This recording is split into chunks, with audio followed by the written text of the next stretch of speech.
Hello, you beautiful degenerates, and welcome to the Links and Locks podcast, the Action Network's golf betting podcast presented by Bet365. I'm your host, Roberto Arguello, and I'm joined by golf betting gurus Nick Bretwish and Spencer Aguiar. The guy's been making money all season long, hitting outrights and hitting on their best bets, whether they be matchups or top 40 bets all season long.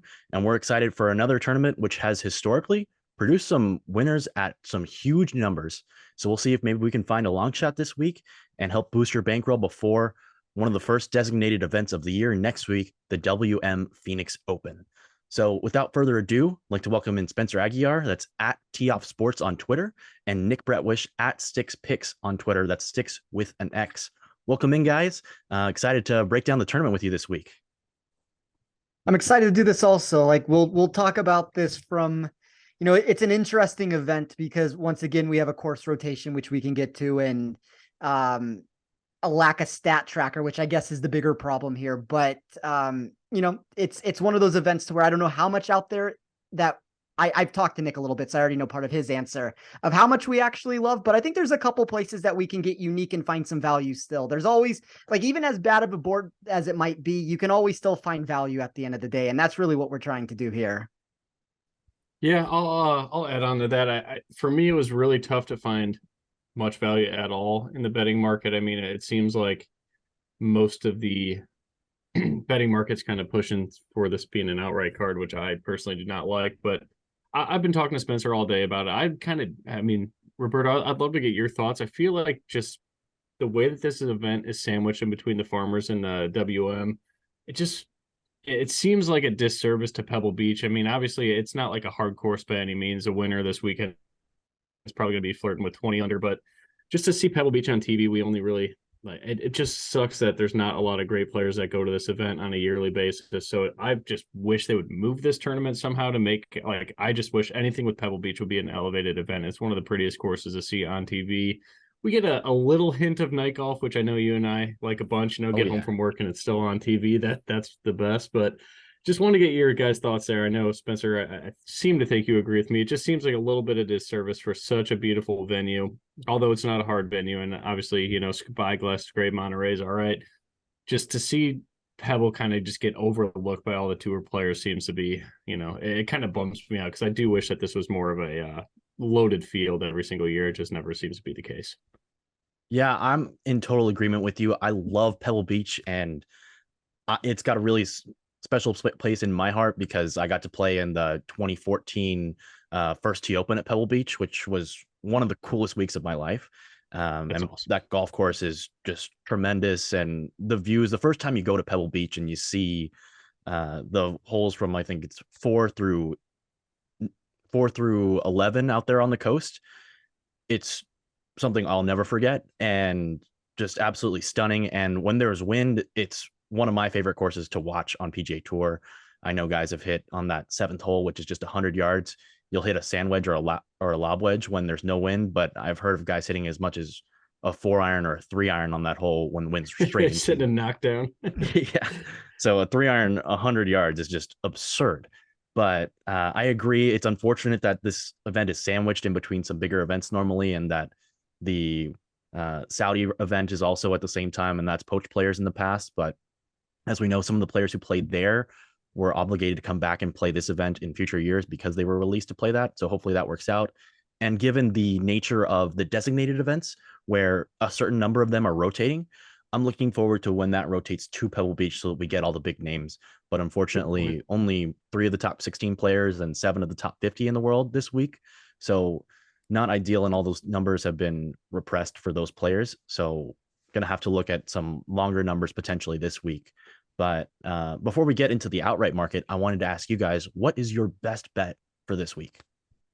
I'll take us first here. So my best bet is going to be Grayson Sigg minus 110 over Troy Merritt. All right. How about you, Nick? Bet 365 showing up this week for me. Scott Piercy, top 40 plus 175. Old man Scott playing his 4th tournament in a row, but I'm going to ride the form and the course history of Scott Piercy. All right. I'm also going to play a placement market for my best bet, and that's going to be Matthew Neesmith, top 20 for plus 300 on Bet365 as well. So we'll come back to our best bets in a few moments. But first, guys, let's get into your outright cards. Who are you betting this week and why are you betting them? Nick, you want to take us first on this one?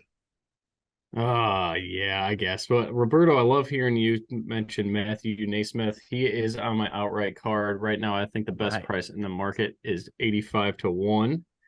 And then another one for me is Robbie Shelton. Best price in the market right now is 90-1. I don't really realistically expect any of these guys to win. It's more of a number grab. I had them closer in the 75-1 range. And overall, I think this is going to be another tournament. I've been saying this, I don't know, 90% of our shows. I'm going to wait for my favorite golfer in this tournament to hopefully start out of the gate a little slow, especially with a 54-hole cut. That means a little bit more to me this week than most. I just find it hard to believe anybody's going to beat Matt Fitzpatrick this week. And I hate taking the chalk. That guy's going to be, 10-1, 11-1, depending on the book out there. It's a little bit of a turnoff, but I mean, if anybody was on Rahm last week, like you were so much better off waiting for after round one or round two and getting the number there. I guess after round two too. But yeah, it's tough for me, so I'm just throwing the darts at Naismith and Sheldon, who really seem to check the boxes that my model was looking for this week in terms of upside for their pricing. And what specific aspects of their game do you think makes them undervalued? I was very high on obviously putting is going to be important this week. I don't think a lot of people talk about that.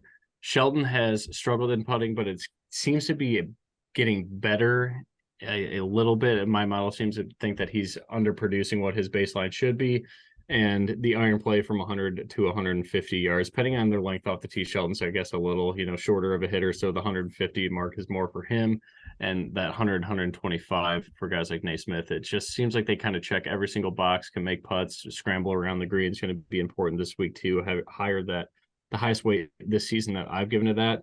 But no one really ever seems to talk about putting. I say the same thing every show. Like if you want to win a tournament, you need to make putts. But especially here, if the weather stays calm and the predicted score is going to be, 18 under, 19 under, potentially 20 under, you're going to have to get hot with the putter. And I think those guys can do it for the price that they're at. Obviously, if they were great putters and great iron players, they'd be 40-1 or shorter. That's just not the case here. But everything that I just said, though, describes Matthew Fitzpatrick every single week. So that's going to be my guy this week is Fitzy. I just hope he can, par a couple holes, maybe lose a stroke on a par 5 to the field, and maybe the number gets closer to 15 to 18-1 live, and I'll move on that.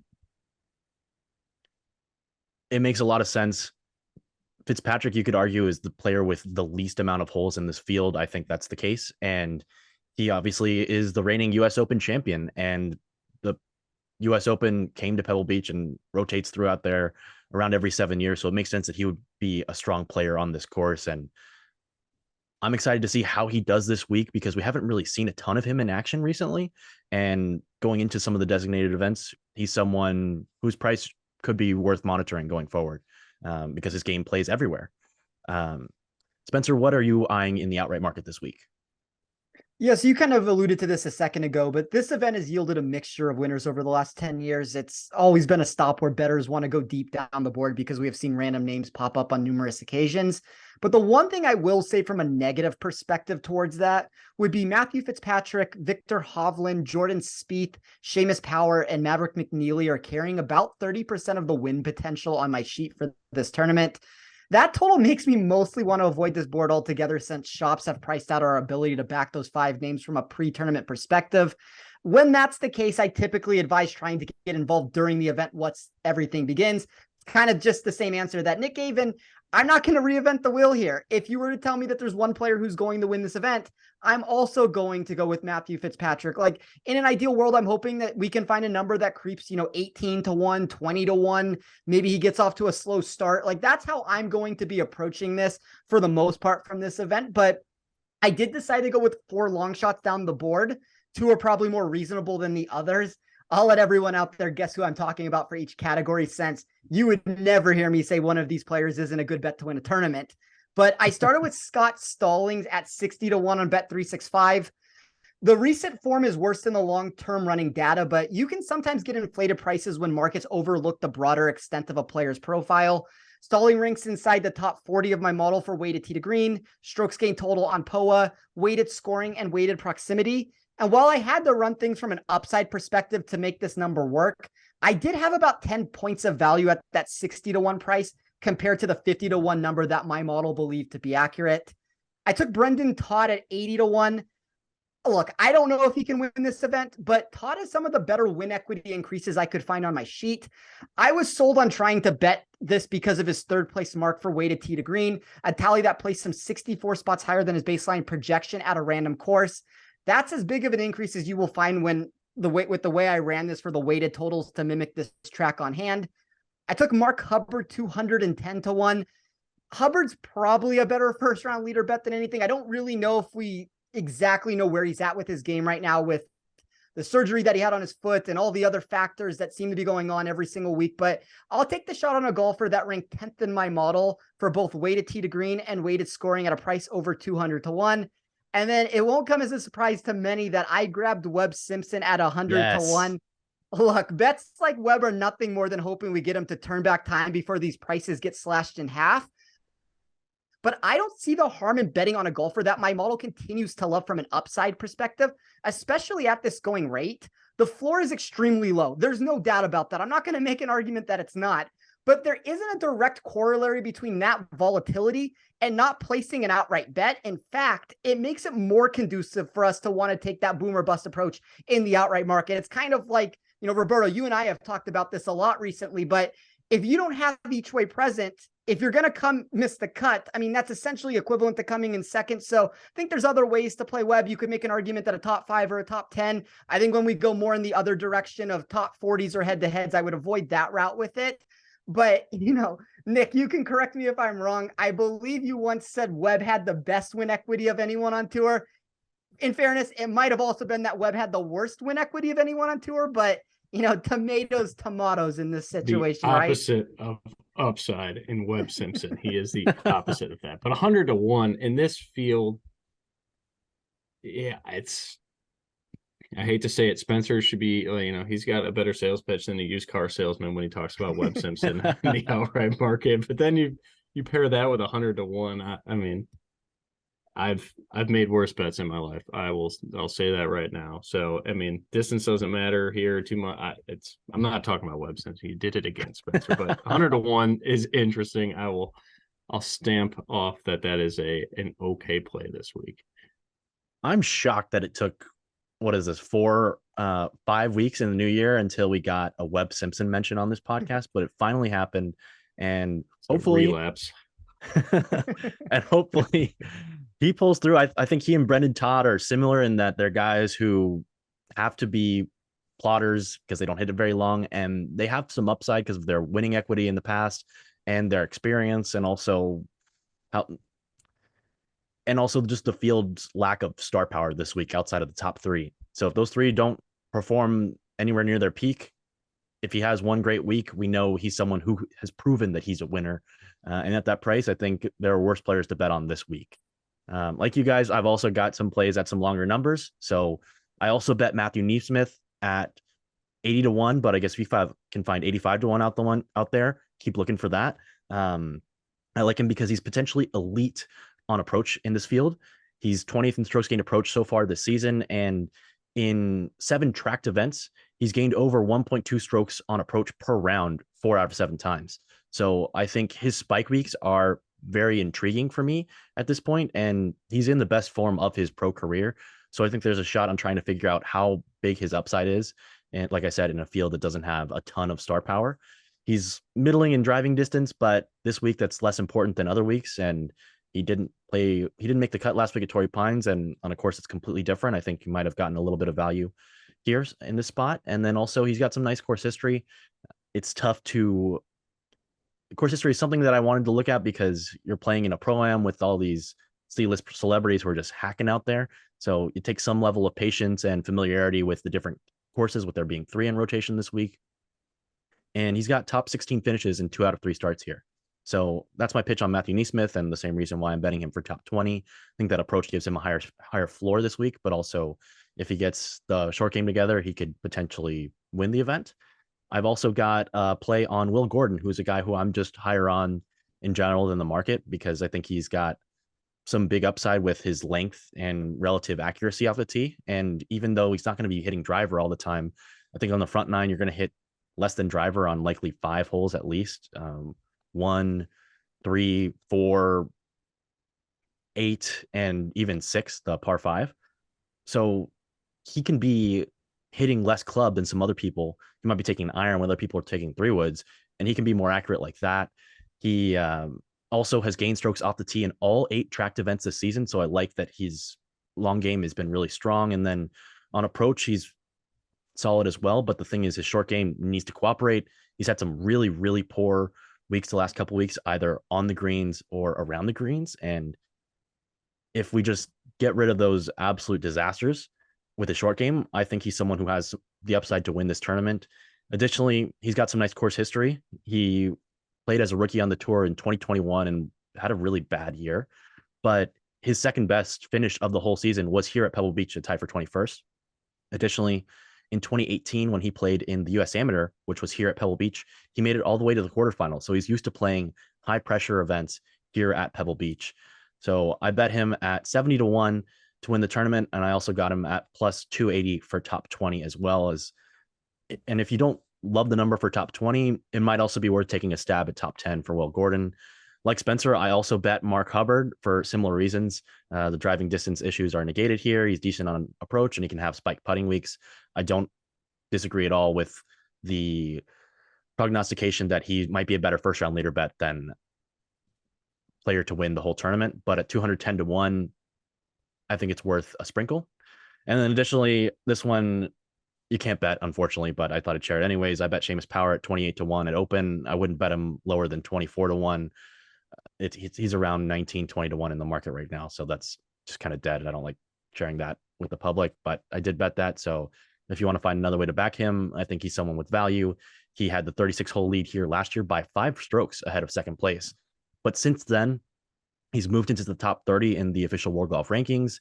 He's got a win on tour, and he's awesome inside of 150 yards. So I think that the lack of experience that he missed last year, he's got now.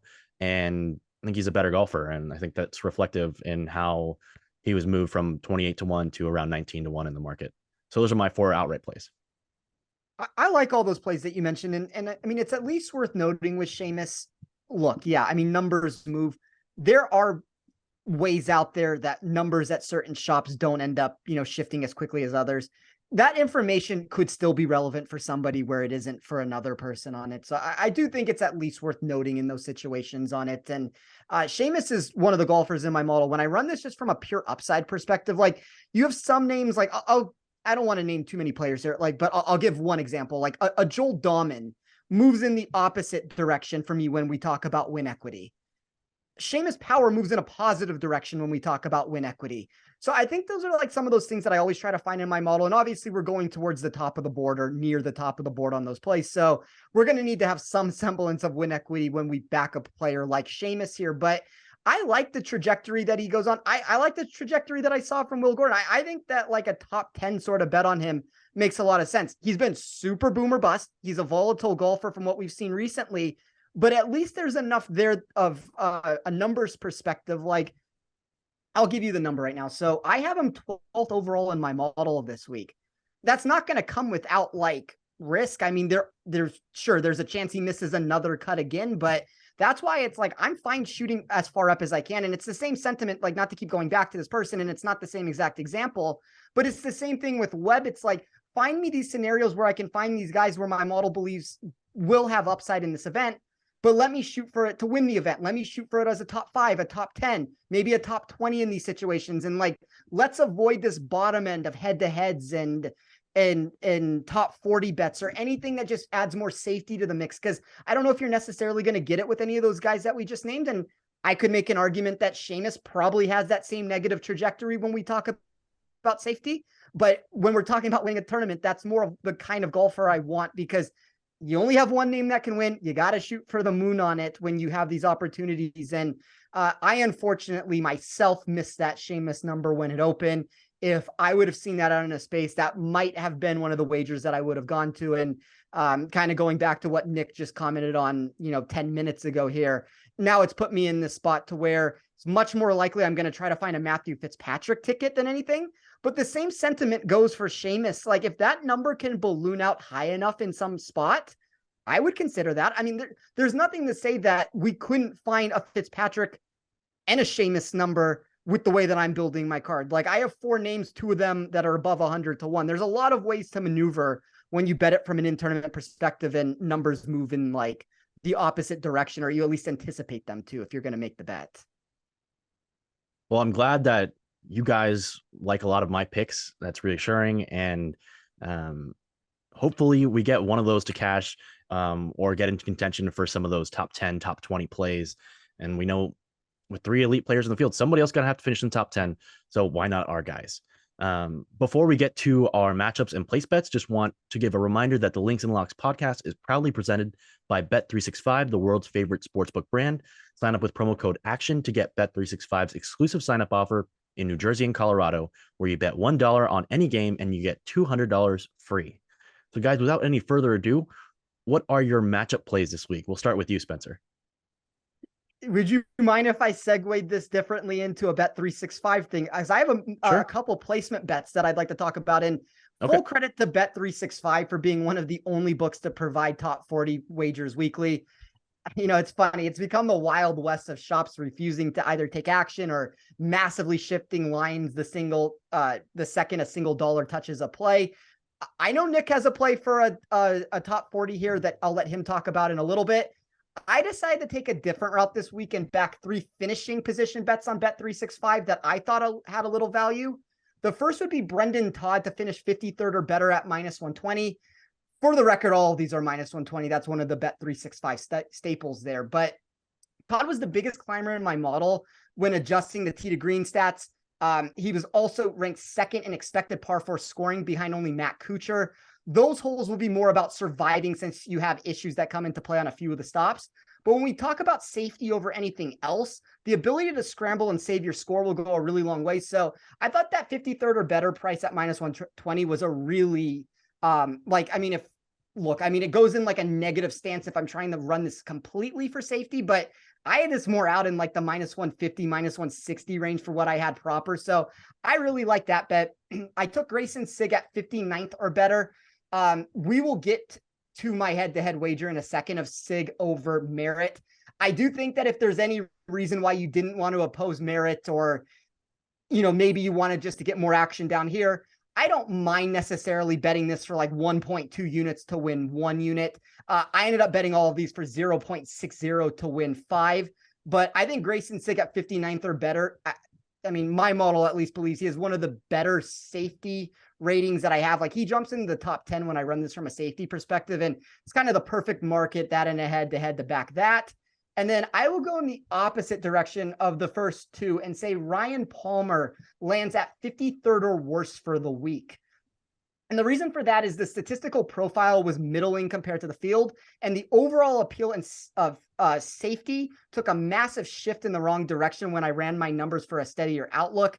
That isn't even to say that I liked his upside whatsoever, but back-to-back missed cuts at this tournament since 2019, and then 1 top 60 finish in his last 4 starts on tour did massively shift my numbers in the wrong direction. And, I feel like, at least, when we've talked about these wagers in this position market on Bet365, I feel like we've all dominated it for the most part. Sure, there's been a couple that we've massively beat numbers on that we didn't end up winning. Like, I can't remember what event that is. Maybe you can fill that in for me, Roberto, if you can recall what it was. But I remember we had like Davis Riley numbers that were very far off there. But I continue to think it's a market that's softer than a lot of these spaces out there. And look, we're not going to find a million opportunities to back in these spots. Like, I think most of the pricing is generally good, but those 3 in particular were very conducive to like a long-term bankroll growth. And I tend to believe in general, this market is a really good bankroll building market. Like, I'm kind of cutting everything in half from what I usually do from a unit standpoint, just because we do have to lay -120 juice on it.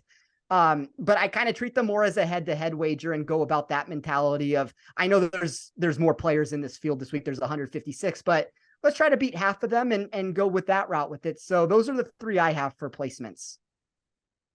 I want to say that might have been RSM Classic or the Houston Open, but I can't quite recall. Everything in False Link seems like it was 3 years ago. But I also have a play in the over under bet 365 market. I went with Taylor Pendrith 43rd or worse. He's someone who was absolutely on fire in the summer last year after he came back on the tour from injury. But so far, he's got only one finish of 42nd or better, which would catch the other side of this bet in 6 starts so far this season. And the approach play hasn't been awesome this year. And his driving distance isn't a huge asset this week. So he's also got some mid-league course history. He's got a tie for 49th and a cut in 2 starts at this event. So I'm fading Taylor Pendrith. This is a market where I fade players and I've had a lot of success recently. I don't feel as strongly about this one as I have about some other ones. So I'm betting 0.48 units to win 0.4, but I wanted to have someone to fade this week. And I thought there was an edge on Pendrith. But if you want to fade, if you want to actually back Pendrith, he's someone whom I think betting on his upside is a better idea than trying to bet him 42nd or better. Nick, which top 40 bets do you have this week? Just the one. It's the Right. bet of the week for me. Scott Piercy at plus 175 on bet 365. I look at it this way, like the public absolutely loves Troy Merritt. Spencer wrote a little piece on it at Action Network about Troy Merritt. He's plus 130 to finish top 40 on bet 365. He is in terrible form and has similar course history to Scott Piercy. Piercy, historically lights this place up. He missed a cut last year. I think he finished 50th or 51st the year before that. The thing about Merritt, he obviously doesn't have the age that Scott Piercy's carrying with him, but Piercy has gained strokes approach and around the green in all 3 of his last events. He seems to be periodically getting better each week. Gain strokes putting at the Farmers, which is great, but he knows this venue so well. I think if his game's in a better place than it was the last 2 years, that's a really good number on Scott Piercy. I have it at plus 150 in my model, so only 25 points of value. I usually like to get 30 on a placement bet, but I kind of open the show with the betting market just does not want to give us top 40s right now. So shout out to Bet365 and the way that they do things with the different placement markets, like you guys talked about in your plays.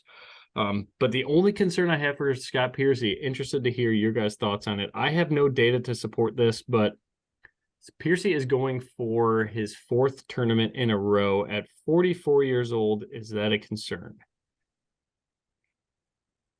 I'll let you answer, Roberto, and then I'll give my answer to it. If they were young, I wouldn't care. And this is something I have not baked into my numbers when I try to look at stuff like this. Like maybe put I don't need, like, there's no data behind it. I don't think that I could find in, the handful of hours I think I've spent over the years trying to see if that actually matters. But 44 years old, a lot of slope at Pebble. Spyglass, I believe, too, has a lot of slope. Never played Monterey, never been in that venue, so I can't speak to that. Maybe Monterey's pretty flat, relatively. Yeah, that's what I thought too. So I don't know. I mean, maybe when he's on Pebble walking up the hill at, what is that?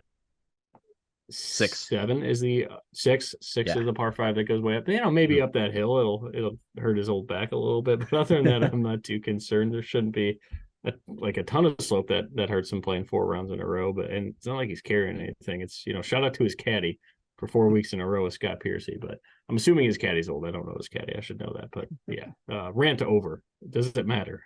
So Nick, what I'll say is that, so the first one of those 4 events was Sony Open in Hawaii. He was cut there, so we got an early start on the next week. And then the next 2 events, very true, fresh legs, American Express and Farmers, both in Southern California, not a lot of travel involved there, and then just going up to Pebble. So the travel situation, not terrible. The only long one was from Hawaii back to the mainland, but I don't think that's terrible.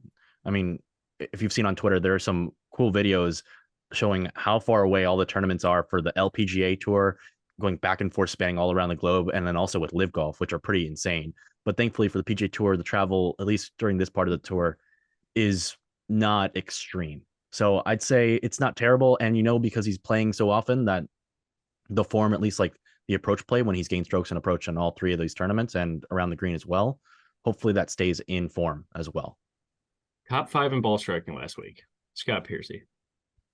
Yeah, I think it's course dependent and player dependent too at the end of the day. And putting all these courses in California can only help. And it's kind of like, yeah, sure, he's playing a lot of golf and he's getting up there in age, but all the recent metrics are trending in the right direction. If we saw something going in the opposite way and we thought there was a reason of age maybe playing a factor or too much golf or whatever the reason would be behind it, however you want to state it, that would be more of a reason to try to fade it. But like if we look at his last 24 rounds, he's 20th in this field tee to green. He's 25th on approach. He's first around the green. Everything is going in the right way that of how you would want it to be if you were going to place a top 40 bet on him. And then all you have to do is look at the course history that he's provided. Like, yeah, he missed the cut last year and had a 50th in 2021, but 3 consecutive top 20s before that. I think all the pieces are working perfectly for him in this event. And we talked about a little bit of different golfers that have been named so far. Look, I'll get into it more when I talk about head-to-head wagers. Course history, there's a positive to it and there's a negative to it. The negative of course history is a lot of times people look at it and they immediately want to back that golfer. So you get these enhanced prices and these things that flare up in a direction that aren't actually conducive to long-term success. But then you take the opposite of this and you look at a golfer like Scott Piercy. He has the form that looks fine. The course history is inside the top 15 of my model with the way that I run all my data with it. So look, like he's not getting that same steam that a guy like Troy Merritt's getting. And I would make an argument that, and by the way, you can find this matchup out there in the space. I didn't go with it. I ended up going with the Grayson Sig route, but you can look at Scott Piercy versus Troy Merritt. And if you notice where that number is moving, it is moving in Scott Piercy's direction. And Nick kind of talked about it a second ago. There's a 45-point difference in top 40 number there? Yes, sir. On the dot. And Piercy's a favorite in their head-to-head matchup. So I think that tells you everything you need to know. Oh, yeah.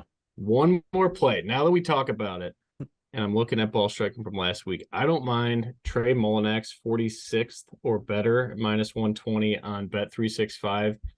I believe he's only played the venue once on the PGA. He was great here last year.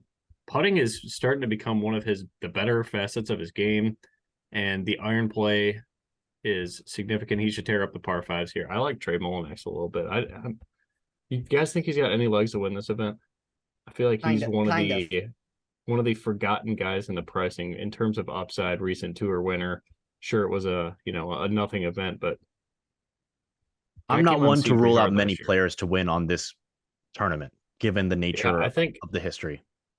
If we can get an 80 to 1, is there 81 out there? We're live shopping on the show. This is a first. So let's see. I don't know if there is to that part of the question, Nick, 70 to 1.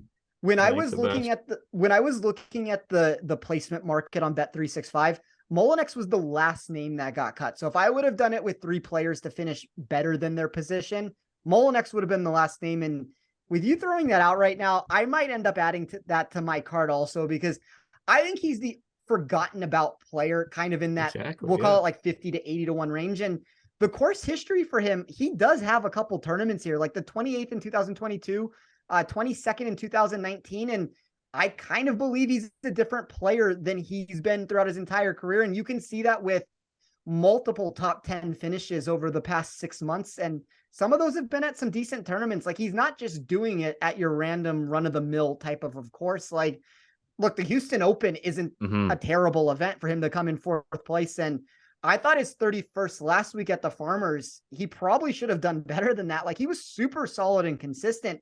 He just couldn't make a putt. And I kept watching it over and over again because I was kind of tracking him for various reasons. And the ball striking looked really good. He kept having, 20-foot putts and just nothing ever fell for him. And he made a couple mistakes at the very end that moved him down a few spots. But look, I mean, if Mullinax was to win this tournament, I wouldn't be shocked. I certainly wouldn't be shocked either. I wouldn't be shocked either. We know he won on the tour last year. Sure, it was an opposite field event, but you still win a PGA Tour event at the Barbasol. That's big time. The FedEx St. Jude is a legit event. In the playoffs, he finished tied for 5th there, and then tied for 4th, like you said, at the Houston Open, which is probably the toughest track in the fall swing. So I think he's someone who's got some upside. I agree, and I'm very intrigued by a top 46 play. I think I might have to add that as another in-pod play. It's the group play for all of us. I guess we're all on it now. All right, let's ride, boys. All right. I love it. Spencer, do you want to get into your play on Grayson Sig before we get out of here? Yeah, so it won't be a shock to anyone who listens to this podcast weekly when I say I'm not a course history guy. I know we've gone back and forth about that today. It's not to say that it isn't relevant or somewhat useful when attempting to break close tiebreakers, but it kind of goes back to what I just said. There are scenarios, this being one of them, where the past nature of how someone has performed at a tournament gets way too massively enhanced on the odds board because of the belief a golfer fits the track perfectly. It pains me to make this comparison because I would say Webb Simpson consistently grades as a much more stout side candidate inside my sheet, but it's a similar situation we're getting here with Webb and with Merritt, where the past results are masking the current form and are also getting compounded into the negative stance because of that varying statistical profile. If we are looking for positives, Merritt gets that weighted tee to green boost that shows why he has succeeded at this course in the past, jumping from 62nd to 25th. But the back end of his numbers inside of my model would be what has me most concerned when projecting his chances this season. He ranks a measly 120th in strokes gained total over his last 24 rounds. And the current slippage from 17th to 70th when anticipating expected proximity ranges for this event should start to highlight a golfer that isn't as dialed in for the contest as we have seen in years past. You don't have to look any further than him only producing one top 50 finish in his last 9 tournaments. Like everything is kind of going in the wrong direction. Yet we're in this spot right now where books, for whatever reason, I don't know if that's because bettors out there are still backing Merritt or they know that they're going to get two-way action in this situation, but there's a forgiveness that's being given to Merritt that I don't think is deserved. It's one thing to have course history, Scott Piercy-esque, but also have the form trending in the right direction. It's another that when you completely mask every single problem that's taking place, say that Merritt is fine because of the course history. Well, in my opinion, he should be 150 to 1 golfer in this field. And I know we're talking about a head-to-head wager right now, but the problem is if you're saying a guy should be 150 to 1 bet in this tournament, he has negative trajectory for safety, at least in the regard of how he's played recently. And then you pair him against a player like Grayson Sigg, which I know we don't have a ton of course history for him, but the one time he's played it, he was very impressive in that event. I think he's been really impressive over the last couple of months in particular with it. It wouldn't shock me if we look back on this in 3 or 4 years and all of a sudden we have this same statistical profile with Grayson Sigg that we're talking about with Troy Merritt as far as like a course history sense goes on it. And if you're telling me that's the case of like one guy legitimately should be 70 to 1 to win this tournament and the other one should be 150 to 1, give me Grayson Sigg in this spot to where I can take advantage of a mispricing on a player that probably doesn't deserve to be in this range. And bad example, I want to preface this saying this is a bad example.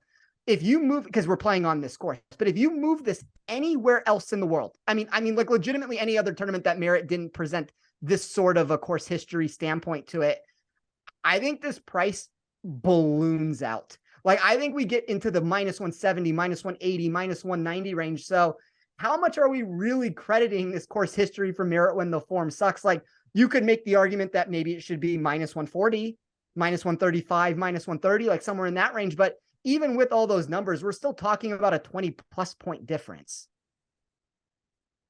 I think that's a really smart way of going about it, figuring out how much is the course history really moving them up the board. And then if the edge is significant enough, fading him, it's going to be tough. But you know that when people see this course history, the book wants them to bet on Troy Merritt in the spot. And if you align yourself with the book, I think that's a profitable spot more often than not.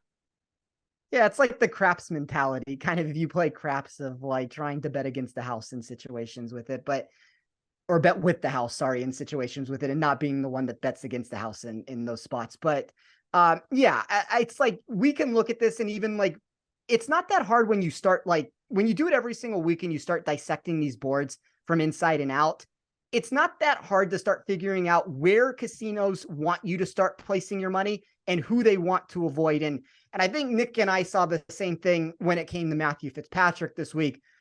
Shops out there everywhere are shading any exposure that you can find to Fitzpatrick. Like head-to-head matchups are reaching these ridiculous threshold numbers that really aren't conducive to back him. You see his outright price drifting or dropping in a direction to where I've seen him as low as 8 to 9 to 1 at some books that I respect out there in the space. And you can kind of start to see these like weird trajectories take place. And Merit is one of the key examples of that, to where the outright odds are moving up. The head-to-head numbers are moving in the wrong direction. My model doesn't like them. Like everything is just ticking or checking the wrong box when we run it that way. So when that's the case, like those are always head-to-head targets that I like to take on. And it just so happens in this particular situation, which is not always the case, like Sig is actually a top 10 player for me for safety. So all the pieces fit together nicely in that sense. That makes a ton of sense. And as you brought up Matt Fitzpatrick, I wanted to talk about the other 2 elite players in this field, since we haven't mentioned them a ton on this podcast today. If you had $100 free bet from your book and you were only allowed to bet on Jordan Spieth or Victor Hovland, which one would you choose? I would take Victor Hovland. Same. Why? And just to like very quickly give an answer to that, it just comes down to the upside of my model with the way that I've run it. So, Spieth's course history, it's impressive. Once again, we keep going back to this course history narrative with it. But when I run this from a statistical perspective, Victor Hovland is first for weighted tee to green. He is 5th for strokes gained total and win. He's 2nd in strokes gained total on short courses with easy to hit fairways. He is 2nd in weighted scoring. He's 1st in overall birdie or better percentage. He's 3rd in weighted proximity. Those are really high-end metrics. I don't know if that's what he's going to provide for us here, and I don't know if he's going to win this event, but I kind of tend to believe that the 2 most likely winners of this tournament in the order that I'm going to give them would be Matthew Fitzpatrick and then Victor Hovland. And there's more win equity in those 2 names than, I don't want to say the general public believes, because like pricing is still not conducive to bet them where they are right now, but it also makes them savvy candidates to try to consider as the event begins. Like I mentioned Seamus and Fitzpatrick as being 2. Hovland would be the 3rd that I'm trying to just figure out where numbers move throughout Thursday or after Thursday.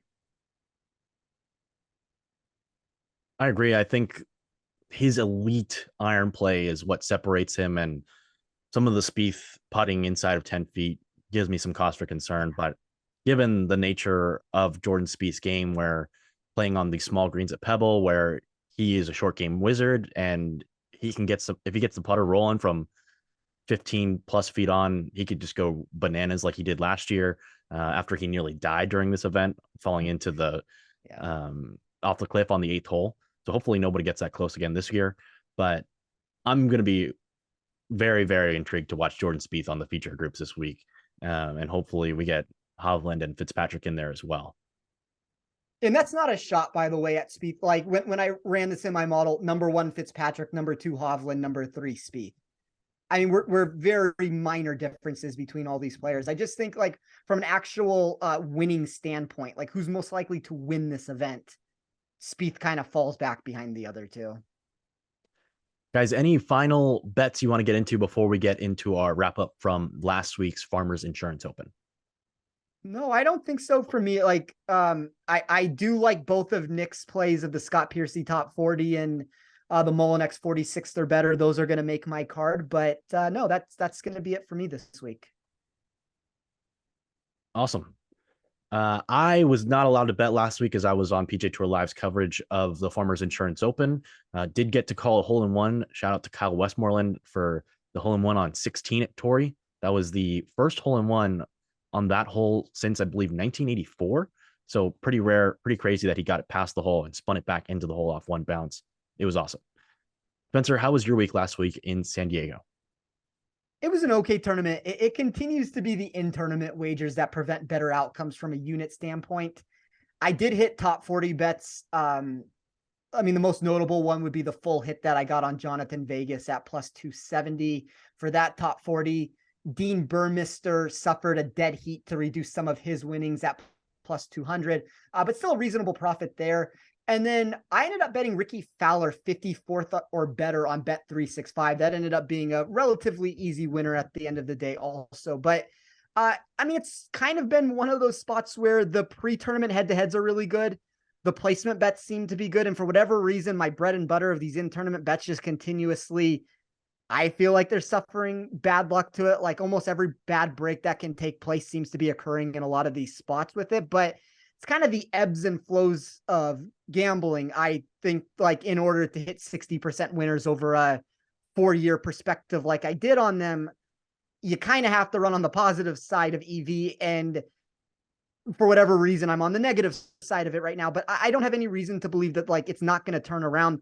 The most important thing, and this is a really good point out there just for anybody that's listening. If you find yourself in a rut, first of all, realize that this is going to happen to everybody.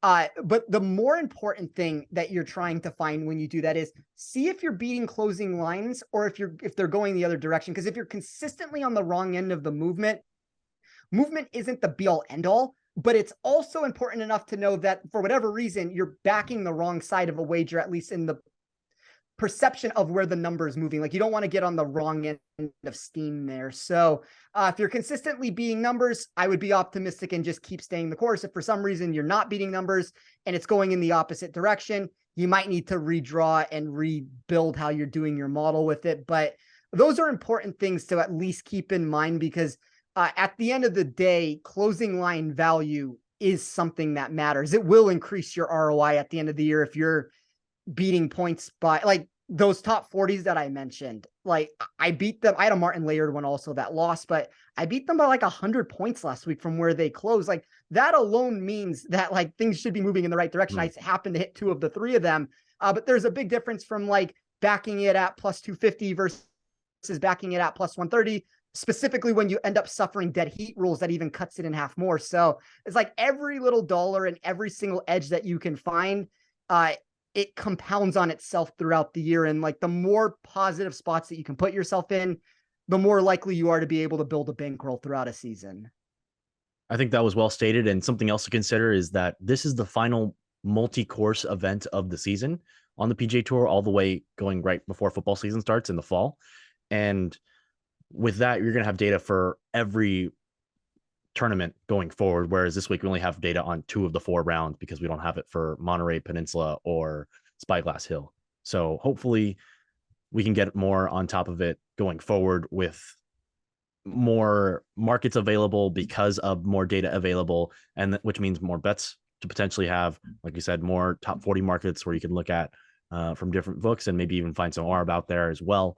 So starting next week, it should be a lot of fun. And we know the big names are coming out. It's going to be an awesome stretch of golf coming up with WM, Riviera as well. And then heading into the Players and the Masters shortly. So a lot of really fun events coming up, a lot of big name players going to be in them. And that means there's going to be more value, hopefully, across the board. Nick, we didn't have you on the pod last week. I know it was tough to get you on Monday with the tournament starting on Wednesday, but any thoughts you wanted to add to the Farmers from last week? No, I mean, really awesome finish for Homa. He just played amazing. It sucks to see Ryder kind of falter, but Homa was a better golfer all week long. So it was good to see Max win. I mean, it was a great number, 28-1 if you got it early in the week.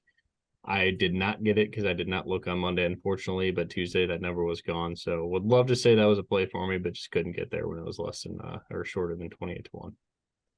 Nick, I'd also add the that Action Network one and done contest, though. That's all that matters. That's true. Right? That is all that matters. Hey, nice. First place by a lot of money. So you boys enjoy playing catch up. I didn't get in on that, unfortunately, but I would also be having to play catch up nonetheless. Max Homa, by the way, he's won at Riviera. He's now won at Torrey Pines. He's won twice at Silverado for the Fortinet. He also has the course record, 61, at Los Angeles Country Club, which is where they're playing the U.S. Open. I already bet him at 35-1 to win the U.S. Open this year. We know he's struggled in the majors so far in his career, but if there's a spot where he's going to break through, I'm very intrigued by LACC this fall or this summer, and it might be worth taking a look at his number right now because I don't know that it's going to be the same price when we come in June to play the tournament. And Nick, enjoy your peanuts that you got from the Farmers. I'll hit Max Homa at the U.S. Open for millions and millions. We'll see. Guys, where can we find your work this week? So you can find me on Twitter at TOffSports. I obviously, if you follow me on there, I do a lot of work for Rotoballer. You can find my model on there. And then you can also find all the articles that I write throughout the week at Action Network. I'll have one coming out tomorrow. Hopefully we can find a first round matchup to back. I feel like at some point these are going to turn around with it. So keep an eye out on that. And then, you can find Nick and I together on our show that we do where we ran through the whole DFS board today over at Better Golf Pod. Awesome. How about you, Nick? Better Golf Pod this week, no NFL, so slow week, and I'm gonna enjoy what I can see of Pebble Beach this week with who's ever playing. Awesome. I also put out a sleepers article where I talked about my Will Gordon and Matthew Neesmith picks in a little bit greater depth on the Action Network. So you can find that there. And then next week, I'm not sure if I'm going to be on the podcast this week, depending on my travel schedule, but I'll be doing PJ Tour Live again for WM Phoenix Open, which should be a total blast. And hopefully we get another hole-in-one on the 16th hole and bring some much needed rain to the desert like Sam Ryder did last year. But with that, that'll do it for today's episode. Thanks for joining us here on Links and Locks, the tournament preview for the AT&T Pebble Beach Pro-Am, which is presented by Bet365. For more great golf content from our Action Network and Golf Bet team, check out our Best Bets episode from earlier this week, featuring Golf Bet's Jason Sobel and PJ Tour's Ben Everill as they quickly run down their top plays for this week's tournament at Pebble Beach. Thanks again for everyone who makes this podcast possible, especially our producers, Noah, Sophia, and Matt. And thanks again for you, the listeners, for tuning in. And we hope you enjoyed the show. We'll catch you next week. But until then, here's to hoping you hit the green.